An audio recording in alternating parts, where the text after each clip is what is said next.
उत्तराखंड में विधानसभा चुनाव से पहले अब सियासी हलचल तेज होने लगी है।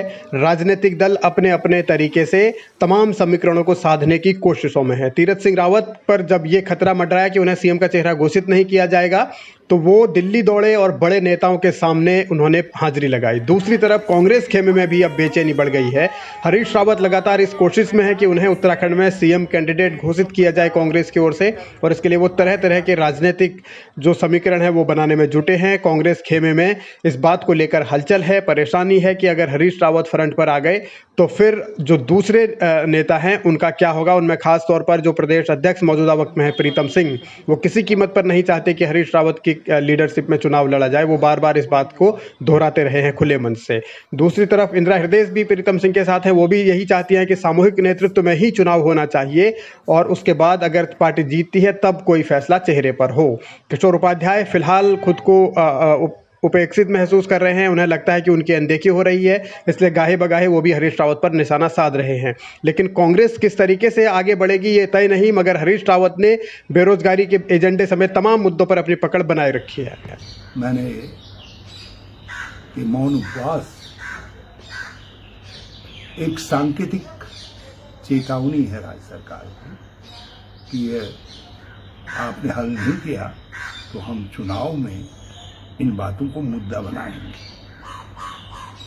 और सरकार आई तो इन प्रश्नों का हम समाधान करेंगे। हमारा रिकॉर्ड, कम से कम मेरी सरकार का रिकॉर्ड रोजगार देने के मामले में बहुत अच्छा रहा है। और मैं बड़ी विनम्रता से इस बात को कह रहा हूं कि किसी भी सरकार के 5 साल के रिकॉर्ड से मेरी सरकार का 3 साल का रिकॉर्ड बहुत अच्छा है। हमने दुगने से ज़्यादा सरकारी विभागों में भर्तियां की हैं। जय हिंद। हरीश रावत मौका भुनाने की हर मुमकिन कोशिश में है, तो दूसरी तरफ तीरथ सिंह रावत ने प्रधानमंत्री मोदी से मुलाकात की। इसके अलावा बीजेपी के अध्यक्ष जेपी नड्डा के साथ भी उन्होंने चर्चा की, बैठक की। अमित शाह से भी वो मिले। तो इन तमाम नेताओं के साथ जो सियासी हालात है उन पर बात हुई। राजनाथ सिंह के साथ भी चर्चा हुई, उनके विभाग से जुड़े हुए जो मसले हैं उस पर चर्चा हुई। नितिन गडकरी के साथ बातचीत हुई। तीरथ सिंह रावत ने वहाँ भी अपना पक्ष रखा और कुछ जो राज्य के लिए प्रोजेक्ट है उनकी मांग की है। तो तीरथ सिंह रावत भी अपनी लॉबिंग कर रहे हैं कि किसी तरीके से 2022 में भी उनके नेतृत्व में ही चुनाव हो, वही सीएम का चेहरा बीजेपी की ओर से रहें, ये वो करने की कोशिश कर रहे हैं। लेकिन दूसरी तरफ जब कांग्रेस के भीतर हलचल है, खेमेबाजी है और हरीश रावत अपना दबदबा बनाए रखने की कोशिशों में है और उनके समर्थक भी बार बार ये बयानबाजी कर रहे हैं कि हरीश रावत को ही चेहरा बनाया जाना चाहिए, तो हरक सिंह रावत जो कि अब बीजेपी में है, मंत्री हैं, पहले वो भी कांग्रेस में थे, अब हरक सिंह रावत को लगता है कि हरीश रावत तो फुस कारतूस हो गए हैं। देखो, अब हरीश भाई की कोई बात जनता के गले नहीं उतरेगी।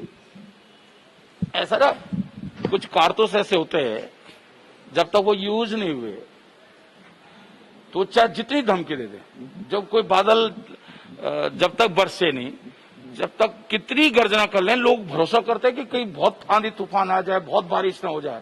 लेकिन जब वो गरजने वाले बादल बरस जाते हैं और जब देखते हैं कि इसमें तो कुछ भी नहीं निकला, या जो कारतूस भूस हो जाते हैं, एक बार जब किसी कारतूस को हमने भूस होते हुए देख लिया तो वो कारतूस कितना ही डरा दे आपको, मैं आपके सीने को छलनी कर दूंगा, पर कोई मैं कह रहा हूं कि आप।